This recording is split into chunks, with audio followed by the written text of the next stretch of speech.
ایک آدمی گزرا ہے، اس کا نام تھا قیس۔ قیس کہتے ہیں عقل مند کو۔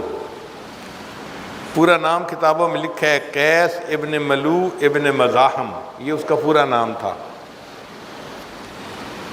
اب یہ نوجوان سمجھدار تھا، عقل مند تھا، لیکن یہ اپنی چچا زاد بہن کے اوپر عاشق ہو گیا۔ اور وہ چچا زاد بہن بھی کیا تھی؟ رنگ کی کالی تھی، اور کالی ہونے کی وجہ سے اس کا نام ماں باپ نے لیلا رکھا تھا، لیلا بنت مہدی ابن سعد، کزن تھے دونوں آپس میں۔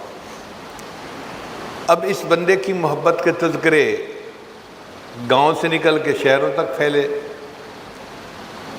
تو ایک مرتبہ باپ نے کہا کہ قیس، تیری بدنامی کی وجہ سے مجھے بہت ذلت اٹھانی پڑتی ہے، تو کیا ایک لڑکی کے پیچھے لگ گیا ہے اور تو نے خاندان کی عزت کو دھبا لگا دیا، چل میرے ساتھ حرم میں اور چل کے اس محبت سے توبہ کر۔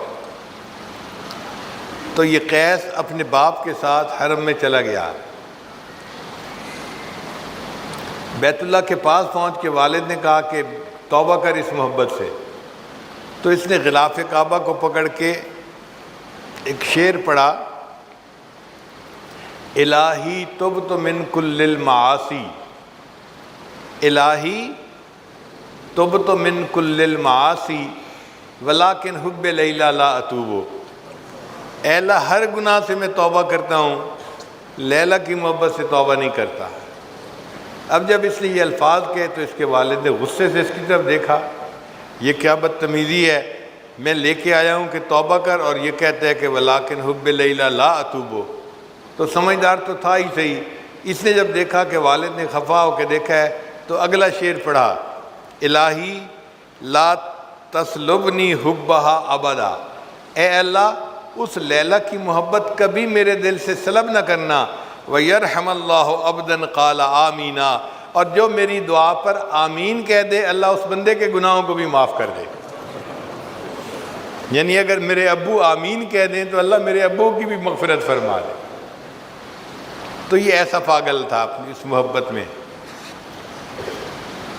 جب سیدنا حسن رضی اللہ تعالیٰ عنہ نے سیدنا امیر معاویہ رضی اللہ عنہ سے صلح کر لی اور حکومت کے معاملے میں ان کے حق میں دستبردار ہو گئے، تو حسن رضی اللہ عنہ بہت خوش تھے کہ میں نے حکومت ان کے سپرد کر دی جو اس کے زیادہ اہل تھے۔ ایک دفعہ جا رہے تھے مکہ مکرمہ میں تو قیس صاحب آگے سے مل گئے، تو حسن رضی اللہ عنہ نے روکا، قیس کیا حال ہے، کہاں جا رہے ہو؟ دیکھو میں نے کتنا اچھا کیا، حکومت جن کو سجتی تھی میں نے حکومت ان کے حوالے کر دی اور خود میں ایک طرف ہو گیا ہوں۔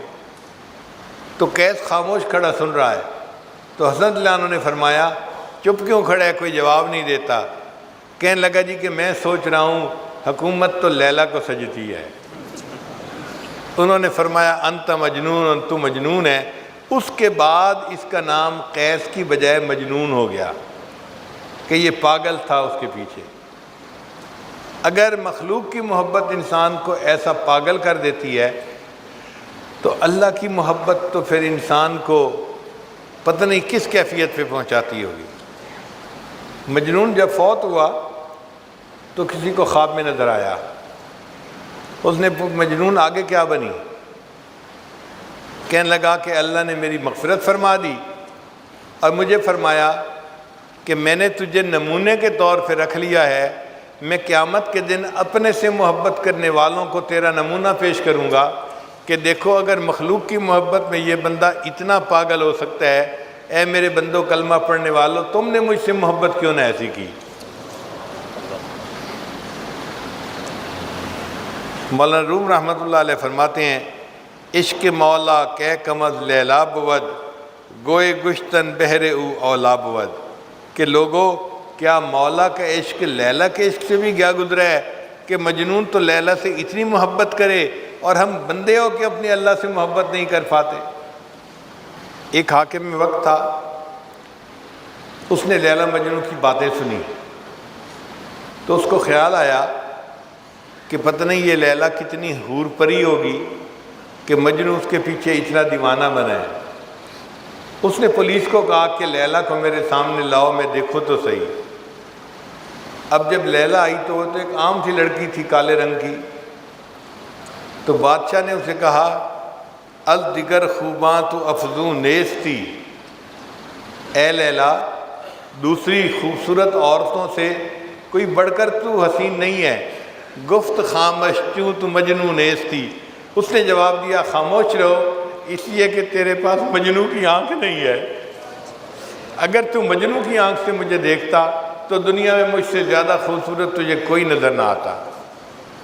اللہ بھی ہمیں ایسی آنکھ عطا فرما دے کہ جو ہم اپنے خالق اور مالک کو ایسی محبت کی نظر سے دیکھیں کہ وہ ہمارا محبوب حقیقی بن جائے۔